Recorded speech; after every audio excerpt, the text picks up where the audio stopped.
Bertemu kembali di Minggu Baharu, saya Zawazi Yusof, rentasan berita edisi 1357, antara paparan utama.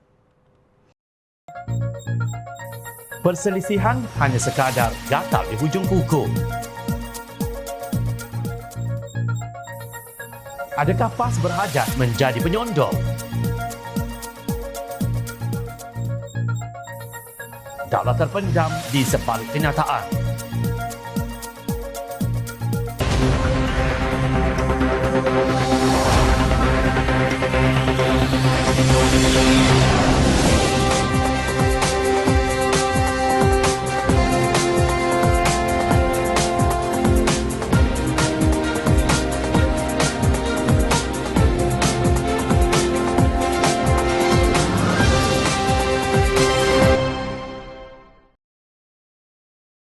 Assalamualaikum dan salam sejahtera. Nampaknya hubungan UMNO dengan Parti Amanah Negara Amanah sedikit teruji dengan kenyataan yang dikeluarkan pengarah komunikasi parti itu, Khalid Abdul Samad, baru-baru ini mengenai isu pengampunan terhadap bekas Perdana Menteri Datuk Seri Najib Tun Razak. Kenyataan yang dikeluarkan berkenaan seolah-olah menunjukkan tidak ada kesepakatan antara dua rakan parti dalam kerajaan perpaduan dalam isu tersebut. Susulan kenyataan Khalid yang merayu agar pengampunan terhadap Najib ditolak, beberapa pemimpin daripada UMNO dan Amanah tampil memberi reaksi.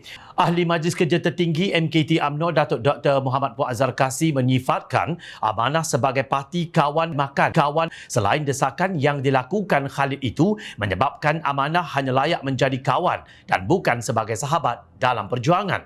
Sebaliknya, Khalid pula menyatakan UMNO perlu menghormati pendirian Amanah mengenai isu pengampunan diraja terhadap Najib dan menegaskan dasar hormat menghormati dan kesepakatan untuk memelihara negara perlu diberikan keutamaan berbanding perbezaan pendapat berhubung isu-isu khusus seperti pembebasan bekas Presiden UMNO berkenaan.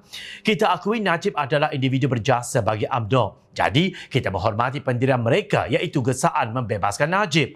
Tetapi mereka, yakni UMNO, perlu menghormati pendirian kita yang berbeza iaitu untuk tidak mengampunkan Najib, katanya, memetik laporan Harapan Daily.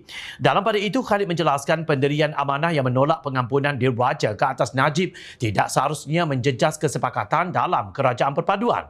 Beliau berkata prinsip agree to disagree perlu diraih memandangkan kerajaan yang terbentuk hari ini terdiri daripada beberapa parti yang mempunyai perbezaan pemahaman politik. Jelasnya prinsip itu diperlukan bagi mengukuhkan kerjasama dan kesepakatan untuk memulihkan negara. Kerjasama ini terdiri daripada pelbagai parti dan kita berkongsi satu citra yang lebih besar, iaitu pentadbiran yang bersih, cekap dan berkesan serta keselesaan rakyat. Oleh itu, persamaan tersebut perlu mengatasi perbezaan dalam isu-isu tertentu, tegasnya. Bekas Menteri Wilayah Persekutuan itu turut meminta maaf sekiranya pandangan Amanah terhadap isu pengampunan Najib menyebabkan segelintir ahli UMNO rasa terkilan, namun menyifatkan perkara berkenaan adalah hakikat yang diketahui umum. Bukannya saya untuk melukakan hati mana-mana pihak, tetapi sekadar menyatakan pandangan kami dalam isu yang penting ini, ujarnya. Presiden UMNO Datuk Seri Dr. Ahmad Zahid Hamidi berkata pendapat dikeluarkan Khalid bukan pendirian daripada parti itu, sebaliknya hanya pendapat peribadinya semata-mata. Ahmad Zahid berkata perkara tersebut dimaklumkan kepadanya selepas mengadakan perbincangan bersama kepimpinan atasan Amanah. Ia diperkuatkan lagi dengan kenyataan daripada Timbalan Presiden Amanah, Datuk Seri Salahuddin Ayub, yang menyatakan parti itu memohon maaf kepada UMNO berhubung kenyataan yang dikeluarkan Khalid baru-baru ini mengenai isu pengampunan terhadap Najib. Menurut Salahuddin, permintaan maaf berkenaan dibuat susulan ia telah melukakan rakan parti dalam kerajaan perpaduan tersebut. Perkara itu jelas menunjukkan pentingnya kesepakatan antara kedua parti untuk meletakkan pendirian dalam sesuatu perkara bagi mengelakkan konflik perbezaan pendapat. Biduk berlalu kiambang bertaut. Paling penting sekarang adalah masa terbaik untuk kerajaan perpaduan memfokuskan kepada isu kebajikan rakyat jelata, kos sara hidup selain memulihkan ekonomi negara berbanding bertelagah terhadap isu-isu politik yang tidak berkesudahan. Perjalanan tabik urus kerajaan perpaduan yang dilihat rakyat hari ini sangat membanggakan. Perlu diberikan lebih tumpuan agar kekal konsisten demi kemajuan Malaysia selagi mendapat kepercayaan rakyat. Luka ditikam, lagikan dibalut dan bangkit berjuang. Ini kan pula sekadar gatal di hujung kuku. Ahad lalu, Pengarah Komunikasi Amanah Khalid Abdul Samad dengan tegas menyatakan UMNO perlu menghormati pendirian amanah mengenai isu pengampunan diraja terhadap bekas Perdana Menteri Datuk Seri Najib Tun Razak. Khalid menegaskan dasar hormat menghormati dan kesepakatan untuk memelihara negara perlu diberikan keutamaan berbanding perbezaan pendapat berhubung isu-isu khusus seperti pembebasan bekas Presiden UMNO itu. Sebelum ini, Khalid memaklumkan amanah merayu kepada Yang di-Pertuan Agong Al-Sultan Abdullah Riayatuddin Al-Mustafa Billah Shah supaya permohonan pengampunan Najib ditolak. Susulan itu, amanah memohon maaf kepada UMNO berhubung kenyataan yang dikeluarkan Khalid. Timbalan Presidennya Datuk Seri Salahuddin Ayub berkata permintaan maaf berkenaan dibuat susulan ia telah melukakan rakan parti dalam kerajaan perpaduan tersebut. Sempena Aidilfitri ini, saya bagi pihak amanah memohon maaf atas kenyataan yang baru-baru ini dikeluarkan Pengarah Komunikasi. Sekiranya kenyataan itu menyinggung atau melukakan UMNO, maka kami minta maaf. Paling penting adalah memperkukuhkan kedudukan kita dalam kerajaan. Kita sibuk sekarang nak selesaikan isu rakyat selain akan berdepan 6 pilihan raya negeri nanti.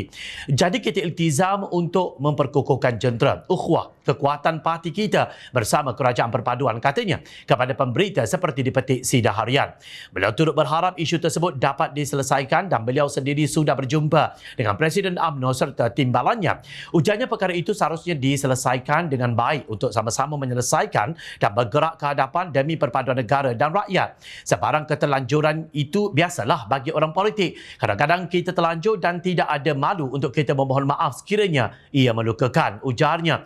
Ia turut disusuli dengan kenyataan Presiden Amanah Datuk Seri Muhammad Sabu yang berkata amanah berhak menyuarakan pandangan meskipun mereka terikat dengan perlembagaan parti. Bagaimanapun, beliau berkata dalam konteks organisasi, pandangan berkenaan tidak mewakili parti tersebut kerana sebarang keputusan rasmi hanya diputuskan dalam mesyuarat.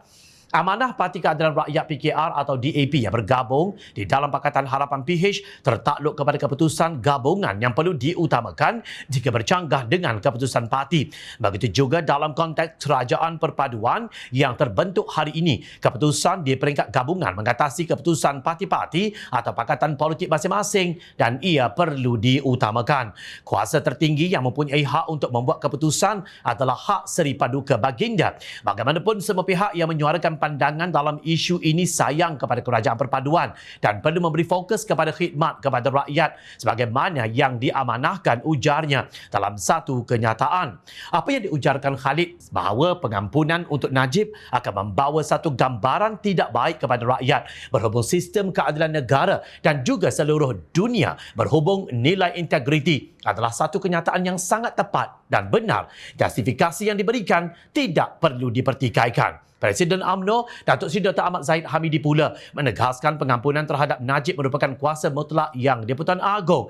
Justru beliau yang juga timbalan Perdana Menteri berharap mana-mana parti politik terutama yang bersahabat dengan UMNO dan Barisan Nasional BN tidak sepatutnya memberikan komen mengenai pengampunan Najib juga satu kenyataan yang tepat jika dilihat dari sudut kerjasama politik dan pengukuhan kedudukan kerajaan sedia ada. Namun begitu, kemelut rumah tangga ini dilihat sedang menjadi bahan kepada pimpinan PAS yang memang dikenali bersikap suka menangguk di air keruh. Bagi mereka, sedikit keterlanjuran si adik dan ditegur pula oleh si abang seolah-olah rumah hampir terbakar. Bukan main para walaum bersorak gembira di kedai kopi. Tanpa mereka sedari, perselisihan dua saudara dalam kerajaan perpaduan itu bakal menjadikan hubungan mereka semakin akrab dan bertaut erat demi memperjuangkan hak rakyat. Itulah orang tak bagi kahwin paksa, inilah jadinya. Berselerak habis, kata timbalan Presiden PAS, Datuk Seri Tuan Ibrahim Tuan Man yang dipercayai menyindir amanah susulan tindakan parti berkenaan meminta maaf kepada UMNO.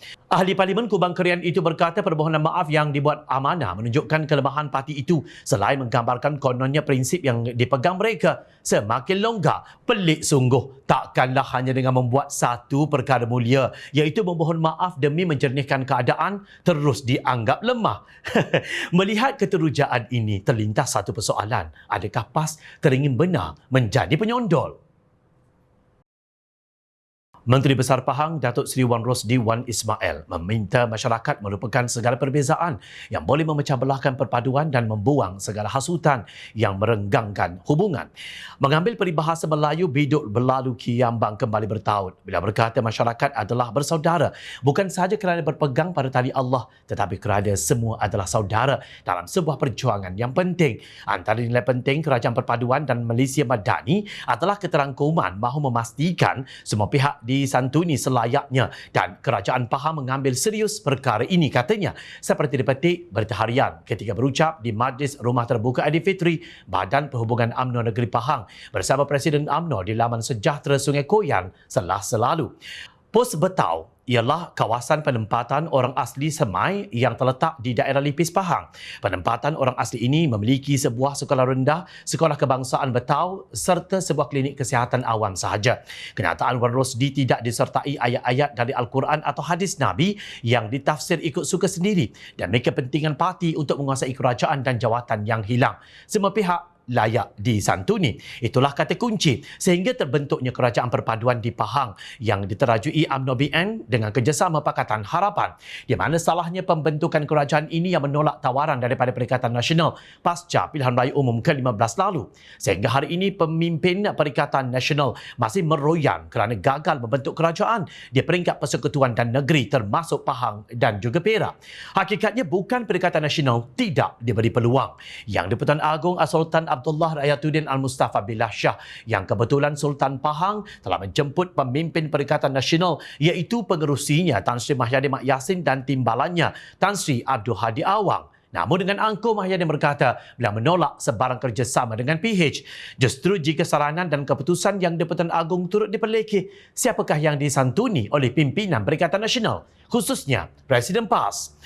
Bagi Abdul Hadi, semua manusia adalah jahil termasuk yang di-Pertuan Agong dan Raja-Raja Melayu. Ini dapat dilihat menerusi tulisannya yang bertajuk Seluang yang Tidak Boleh Dipancing di Facebook beliau dan diterbitkan di Harakat Daily pada 27 April 2023 yang lalu. Dengan mengambil sebahagian daripada kisah yang berlaku kepada Bani Israel seolah-olah akan berlaku kepada rakyat Malaysia. Menerusi tafsirannya dalam surah Al-Baqarah ayat 61 yang bermaksud lalu ditimpakanlah kepada mereka nista dan kehinaan serta mereka mendapat kemurkaan daripada Allah. Hal itu terjadi kerana mereka selalu mengingkari ayat-ayat Allah dan membunuh para nabi yang memang tidak dibenarkan. Demikian itu terjadi kerana mereka selalu berbuat derhaka dan melampaui batas. Juga surah Ali Imran ayat 21 hingga 22. Sesungguhnya orang-orang yang kafir kepada ayat-ayat Allah dan membunuh para nabi yang memang tidak dibenarkan dan membunuh orang-orang yang menyuruh berbuat adil, maka gembirakanlah mereka bahawa mereka akan menerima seksa yang amat pedih. Mereka itu adalah orang-orang yang lenyap pahala amal-amalnya di dunia dan juga di akhirat dan mereka sekali-kali tidak memperolehi penolong. Abdul Hadi berkata, kaum Bani Israel dilaknat oleh Allah Subhanahu Wa Taala kerana menolak Talut yang sebelumnya berniat membunuh Nabi Daud alaihi salam tetapi akhirnya meninggalkan takhta dan menobatkan baginda sebagai raja kaum tersebut. Menurut Abdul Hadi, mereka juga meninggalkan kewajipan amar ma'ruf dan nahi mungkar. Hal ini termasuk perjuangannya mencari pemimpin atau raja yang ditunjuki oleh Allah Subhanahu Wa Taala kepada nabinya yang diutuskan pada masa itu, tetapi mereka dipengaruhi politik harta lalu menolak Talut yang dipilih melalui wahyu kerana ilmu dan gagah perkasanya. Sebaliknya, mereka mahukan seorang raja yang kaya berharta walaupun jahil dan tidak bermoral, iaitu seseorang yang difikirkan boleh memberikan kesenangan sahaja. Mereka tidak menyedari bahawa bersama ilmu dan akal yang sihat dapat menguruskan harta dengan cara yang baik. Adapun memiliki harta tanpa ilmu atau ilmu tanpa akal yang sihat pasti akan merosakkan dan menghabiskan harta tersebut, katanya. Abdul Hadi mengaitkan kisah orang Yahudi di zaman Nabi Daud AS itu dengan senario politik di negara ini. Malah kini kita juga menyaksikan kebendaan yang sedang merosakkan pemimpin dan rakyat, menyebabkan merebaknya penyakit rasuah bermula dalam soal pentadbiran sehinggalah ke dalam parti politik yang memerintah negara yang dipengaruhi politik wang. Sehingga kan negara ditadbir secara rasuah, memilih pemimpin dengan membeli mereka dan membeli sokongan rakyat oleh kalangan penyumbang rasuah yang kaya raya dengan amalan rasuah juga. Termasuklah Kerajaan Pakatan Harapan terkini yang dibentuk oleh penyumbang rasuah bersama perpaduan dengan kalangan mereka yang berpenyakit rasuah, tegasnya. Yang di-Pertuan Agong bukan tolut, namun pemimpin UMNO BN, GPS dan GRS tetap akut dengan titah baginda dan Raja-Raja Melayu yang berkenan melantik pengerusi Pakatan Harapan sebagai Perdana Menteri adalah satu daulat terpendam untuk menyiratkan bahawa mereka yang menyokong kerajaan semasa ini sebagai golongan yang jahil dan memikirkan soal perut dan juga rasuah. Ini termasuk Menteri Besar Pahang Wan Rosdi yang juga pengerusi Barisan Nasional Negeri tersebut. Sebagai penghinaan terhadap mereka, Abdul Hadi mengakhiri tulisan beliau dengan kenyataannya. Sesungguhnya adalah sangat memalukan apabila dibandingkan manusia yang tidak menggunakan akal dan ilmunya dengan betul bersama binatang yang tidak berakal. Kita tahu dalam banyak kenyataan sebelum ini Abdul Hadilah yang sering mengumpamakan manusia sebagai haiwan. Hari ini beliau mengumpamakan penyokong Perikatan Nasional dan PAS laksana seluang yang memakan umpan. Beliau menegaskan anak muda menjunjung akalnya di kepala, menegakkan maruah agama, umat dan negara mengikut acuan Allah dengan meletakkan harga diri manusia berpandukan akal dan kebijaksanaan tidak boleh dibeli dan ditipu dengan mudah. Justru jom channel kongsi amanan Allah Subhanahu Wa Taala dalam surah Al-Ahzab ayat 72 yang digunakan Hadi untuk kita semua hayati maksudnya. Sesungguhnya kami telah mengemukakan amanah kepada langit, bumi dan gunung ganang. Maka semuanya enggan untuk memikul amanah itu dan mereka khawatir akan mengkhianatinya dan amanah itu dipikul oleh manusia. Sesungguhnya manusia itu amat zalim dan amat bodoh. Semoga kita semua sentiasa mengikut acuan Allah Subhanahu Wa Taala, tidak tertipu. Sebagai contoh, bahawa wang yang diterima pada pilihan raya adalah sedekah, bukan satu rasuah. Ingat, kalian adalah manusia yang menggunakan akal, bukan semut, seluang, kera mengambang, lembu kenyang, biawak, buaya, itik patah kaki dan sebagainya. Ingat, rakyat sentiasa memerhati. Teruskan bersama kami di Jom Channel untuk mendapatkan berita politik tanah air. Saya Zawaz Yusof. Terima kasih untuk perhatian. Assalamualaikum. Salam sejahtera. Kita jumpa lagi.